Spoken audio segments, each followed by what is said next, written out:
Build your dreams, live rich, and leave rich. డబ్బు మన కోసం పనిచేయకుండా మనకు వ్యతిరేకంగానే పనిచేస్తోందని ఎప్పుడైనా అనిపించిందా? అయితే ఈరోజు మనం ఆ పరిస్థితిని ఎలా మార్చవచ్చో చూద్దాం. Live rich and leave rich by క్రిష్కు స్వాగతం. ఇది డబ్బు పట్ల మన ఆలోచనా విధానాన్ని పూర్తిగా మార్చేస్తుంది. అయితే ముందుగా ఒక ముఖ్యమైన విషయం గురించి మాట్లాడుకుందాం. ధనవంతులుగా జీవించడం అన్నాను కదా, దాని అర్థమేంటి? ఖరీదైన కార్లు, పెద్ద పెద్ద బంగ్లాలు అని అనుకుంటున్నారేమో. అస్సలు కాదు. అసలైన సంపద అంటే బ్యాంకులో ఎంత డబ్బుందన్న దాంట్లో లేదు, మనసు ఎంత ప్రశాంతంగా ఉంది అన్న దాంట్లో ఉంది. ఆలోచించండి, పెద్ద తుఫాను వస్తున్నా కూడా మనం ప్రశాంతంగా నిద్రపోగలుగుతున్నామంటే అదే నిజమైన సంపద. ఏది మన నిద్రను పాడు చేస్తోందో, మనశ్శాంతి లేకుండా చేస్తోందో అది నిజంగా సంపద ఎలా అవుతుంది చెప్పండి? మనందరికీ కలలుంటాయి కదా, కాని మనకు ఏం కావాలో తెలుసుకోవడమనేది ప్రయాణంలో సగం మాత్రమే. అసలైన వాస్తవం ఏంటంటే ఆ కలల కోసం ఒక బడ్జెట్ వేసుకోవడం. గుర్తుంచుకోండి, బడ్జెట్ అంటే కేవలం లెక్కలు, అంకెలు కాదు. అది మన కలలకు సంబంధించిన విషయం. మన ఆశలకి, మన ఆశయాలకి ఒక రూపాన్నిచ్చేది అదే. మనం కనే ప్రతి ఒక్క కలకు ఒక వెల ఉంటుంది. అది ఒక చిన్న ఫోన్ కొనడం కావచ్చు, లేదా ఒక సొంత ఇల్లు కట్టుకోవడం కావచ్చు, ఏదైనా సరే. ఒకవేళ ఆ కలను మన బడ్జెట్లో ఒక ప్రాధాన్యతగా మనం చేర్చకపోతే అది ఎప్పటికీ ఒక కోరికలాగే మిగిలిపోతుంది.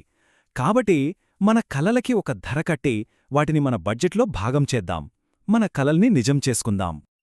సరే, ఈరోజు మన ప్రయాణంలో మన ఆర్థిక జీవితాన్ని మార్చగలిగే ఒక 5 ముఖ్యమైన అంశాలను చూద్దాం. మొదటగా మన కలలు, మన బడ్జెట్. తరువాత ఒక లక్ష్యంతో బడ్జెట్ ఎలా వేయాలి అనేది. మూడోది 4 భాగాల లక్ష్య ప్రణాళిక. నాలుగోది భయంతో కాకుండా తెలివిగా ఎలా ఖర్చుపెట్టాలి. ఇక చివరిగా మన తదుపరి ఆర్థిక లక్ష్యం ఏంటి అనే దాని గురించి చర్చిద్దాం. ఇక మొదటి విభాగానికి వచ్చేద్దాం. మీ కలలు, మీ బడ్జెట్ అసలు ఎందుకు అనే దాని గురించి అర్థం చేసుకుందాం. ఈ విభాగంలో మనం మన కలలని మన బడ్జెట్తో ఎలా కనెక్ట్ చేయాలో చూద్దాం. అప్పుడే కదా మన డబ్బు మన లక్ష్యాల వైపు నడుస్తుంది. ఇది చాలా చాలా ముఖ్యమైన విషయం.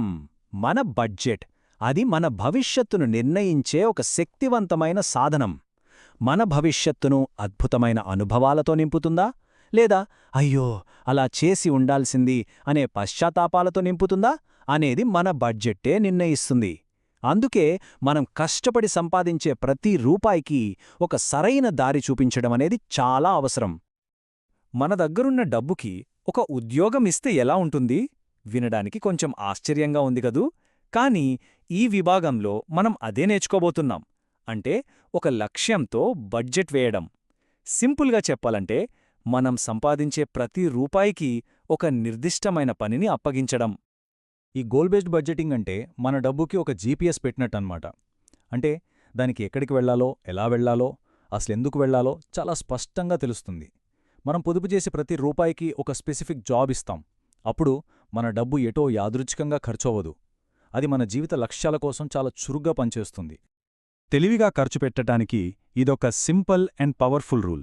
ఒక వస్తువును మనం 2 సార్లు కొనలేమూ అనిపిస్తే దాన్ని ఒక్కసారి కూడా కొనకూడదు. ఈ చిన్న నియమం మనల్ని మన స్తోమతకి మించి ఖర్చు పెట్టకుండా ఆపుతుంది. ముఖ్యంగా క్రెడిట్ కార్డ్ అప్పుల బారిన పడకుండా కాపాడుతుంది. నిజమైన సంపద అనేది ఎప్పుడూ బ్యాలెన్స్లో ఉంటుంది.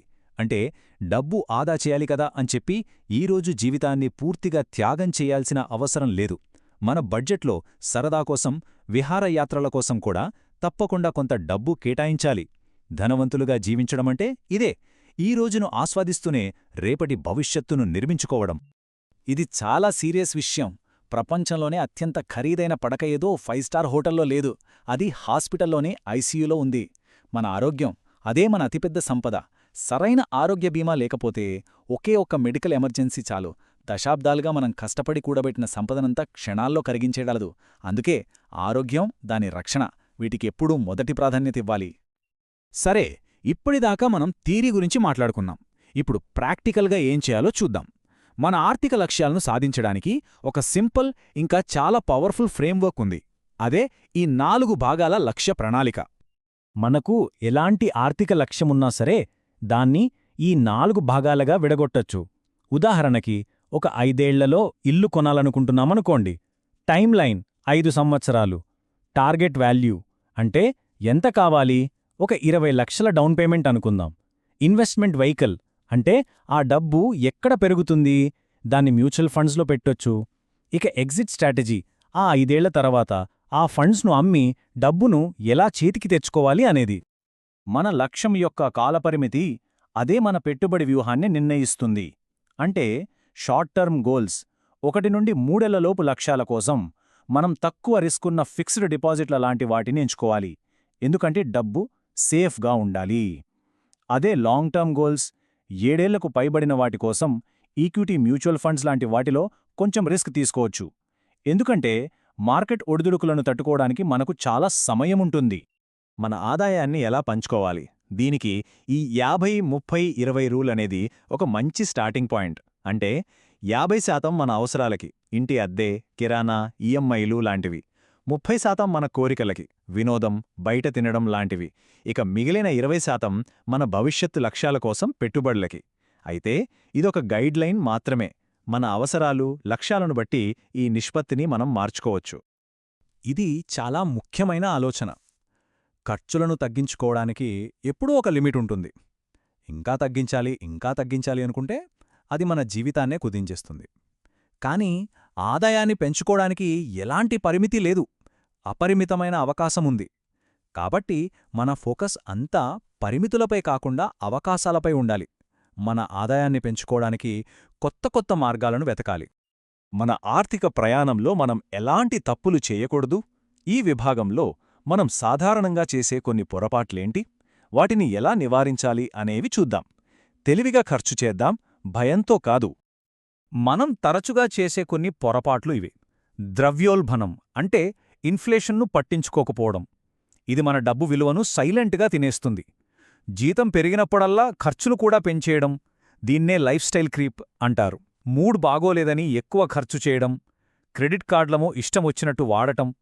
అన్నిటికంటే ముఖ్యంగా బడ్జెటింగ్ అనేది కేవలం పేదవాళ్లకే అని అనుకోవడం. గుర్తుంచుకోండి, ఎంత సంపాదించినా సరే ప్రతి ఒక్కరికీ ఒక ప్లాన్, ఒక బడ్జెట్ ఖచ్చితంగా అవసరం. సరే, ఇదంతా బాగుంది, కానీ ప్రాక్టికల్గా ఎలా ఉంటుందో చూద్దామా? ఒక ఉదాహరణ తీసుకుందాం. నెల జీతం 50,000 ఒక మధ్యతరగతి కుటుంబం బడ్జెట్. చూడండి, ఇంటి అద్దెకి 8,000, కిరాణా సరుకులకి ఇంకో 8,000, తర్వాత ఒక ఈఎంఐకి 5,000. ఇప్పుడు భవిష్యత్తు కోసం మొత్తం 10,000 రూపాయలు పెట్టుబడి పెడుతున్నారు.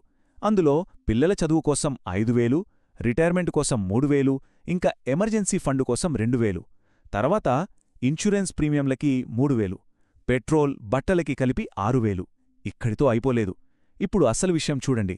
ఎంజాయ్మెంట్ కోసం అంటే ఒక ఫండ్ కింద 3,000, వచ్చే యానివర్సరీకి బంగారం కొనాలని ఒక గోల్డ్ స్కీమ్లో నెలకు 5,000. అంతేకాదు, భార్య కోసం ప్రత్యేకంగా పాకెట్ మనీ, అసలు ఏ ప్రశ్నలు అడగకుండా 2,000. ఇప్పుడు చెప్పండి, బడ్జెట్ అంటే జీవితాన్ని ఎంజాయ్ చెయ్యొద్దని కాదు కదా, ఉన్నదాంట్లోనే తెలివిగా ఆనందంగా ఎలా జీవించాలో ప్లాన్ చేసుకోవడం.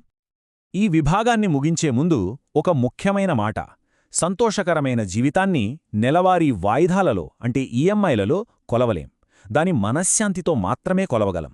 మన మనశ్శాంతి అనేది మనం కొనగలిగే అన్నిటికన్నా అత్యంత విలువైనది. దానికోసం దేనిని వదులుకోకూడదు. సరే, ఇప్పుడొక క్షణం ఆగి మన గురించి మనం ఆలోచించుకుందాం. ఇదంతా విన్నాక మన ఆర్థిక ప్రయాణంలో మన తరువాతి అడుగు ఏంటి? మన తదుపరి ఆర్థిక లక్ష్యం ఏమిటి? కింద కామెంట్స్ విభాగంలో మీరు తదుపరి ఏ ఆర్థిక లక్ష్యం గురించి మరింత సింపుల్గా తెలుసుకోవాలనుకుంటున్నారో మాకు చెప్పండి. అది పిల్లల చదువు కావచ్చు, రిటైర్మెంట్ ప్లానింగ్ కావచ్చు. మీ ప్రశ్నలకు సమాధానమివ్వడానికే మేమిక్కడ ఉన్నాం. ఈ విలువైన జ్ఞానాన్ని మన స్నేహితులతో, కుటుంబ సభ్యులతో పంచుకుందాం. అందరం కలిసి ధనవంతులుగా జీవిద్దాం మరియు ధనవంతులుగా నిష్క్రమిద్దాం. ఈ విశ్లేషణ మీకు నచ్చినట్లయితే దయచేసి సబ్స్క్రైబ్ చేయండి, లైక్ చేయండి, కామెంట్ చేయండి మరియు షేర్ చేయండి. ధన్యవాదాలు.